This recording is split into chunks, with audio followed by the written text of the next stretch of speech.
think I'm pretty close to dialing it in. I'm going to show you guys like how far off I am on the backlash. I don't know if you can see. There's this side there. There's that right here. I don't know if you can see it, but I don't have one of the shims in all the way.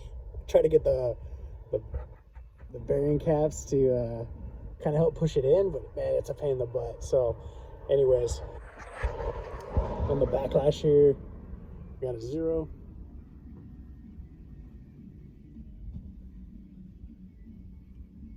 It's like right there at 7.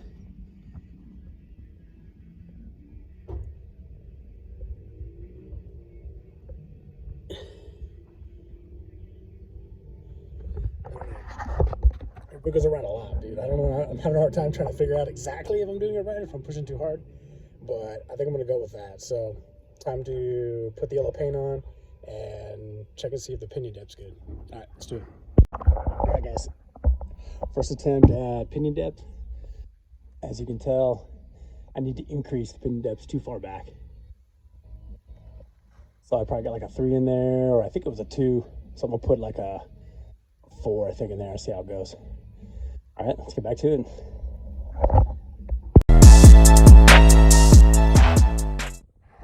All right, guys, so just an update on the truck. It got towed the other day. I guess, you know, it must have been sitting there inoperable, I guess is what one of the vehicle codes they gave me for when they towed it. And then it was parked in a red zone, which is correct. I mean, half the front of my house is painted red with a fire hydrant. It wasn't near the fire hydrant or anything like that, but definitely was like half my truck was in the red zone. So that was my bad, but I've been there for a couple of years. I had no issues, but probably the main issue is that I live in an HOA community. So, you know, things like that happen where you live in an HOA, people feel like they got to go above and beyond and really try to clean up the community, I guess. I have been working on my truck for like 3 to 4 weeks. So either way, the code, the vehicle codes that they gave me for why they towed it was inoperable. So if you're going to work on your own car, make sure you at least like slap the tires on every weekend afterwards and make it look like it's operable, I'm assuming. And then obviously the red zone, that's an obvious one, but just for you guys that work on your own cars and stuff like that, these are kind of the stuff we got to deal with, I guess. Like I said, I've been there 3 years and never had any issues, but anyways, right now I'm at the police department. I got to go get like a vehicle release just to go pick up my truck at the tow yard. And it's like $100 right now. So depends on where you live and stuff like that. I live out here in Victorville, California. So, you know, that's what it is right now. It's like $100, but also make sure you guys look at your city codes and stuff. Make sure that like what you're doing is not going to be in a violation. Obviously you're an HOA, you can't do nothing, but I like to push the limits on it a little bit. So anyways, I'm going to head in right now and then I'll give you guys a quick update. All right, let's do it.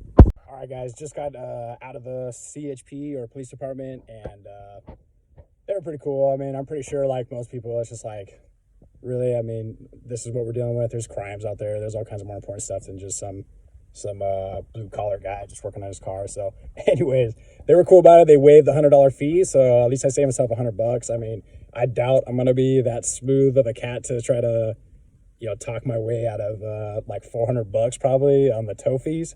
Though my only concern really is that I guess there is some kind of legal stand I can have if they damage anything.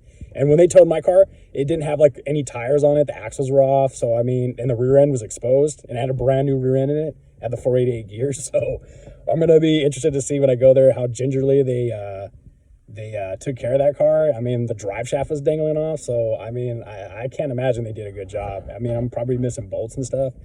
I mean, I won't be happy about the missing bolt because I can't find my rear sway bar either. But we'll see what happens when we get there. I'll give you guys an update, all right? All right, let's do it. All right, guys, just an update. Just coming from the tow yard right now. I should have took some video just for, like, some evidence reason maybe too, but, man, it was sketchy as hell. Trying to put a big-ass half-ton truck or quarter-ton truck on a flatbed with no rear tires on it was pretty sketchy. But I'll make sure I take some video when we get back to the pad, show you guys, like, how we finagled it on there and everything like that. So let's go meet up at the house. All right, guys. All right, guys, bringing her home. This is what we had to do to get it back on the trailer. 2x4s on here. So yeah, pretty sketchy, but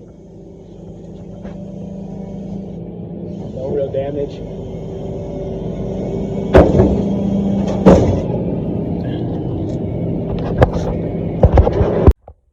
All right, guys, so just an update. I totally forgot to record myself when I got back home, but I did show you guys the video of it coming off the tow truck.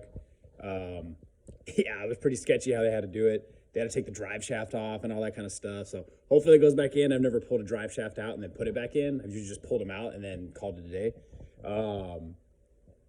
But hopefully it's relatively easy, you know what I mean? I mean, you know me, I'm DIY, so I'll find a way. But yeah, that was the video of it, you know, coming off the truck. You know, they had to put on blocks and everything like that. The only thing I got damaged really was just like, they're like little dust like plates or something like that, I think, for like the brakes or something. I'm not sure. They're just metal and stuff like that. They just go right behind the rotors of the truck and everything like that. So not a big deal. I can go get them replaced and stuff like that. But yeah, it was a little bit of a pain in the butt. Like I said, it's just the unfortunateness of like living in an HOA sometimes, you know what I mean? You just got some like crappy neighbors and stuff like that, but it's all right. It ain't gonna stop me doing my DIY stuff, right? So anyways, let's get back to it.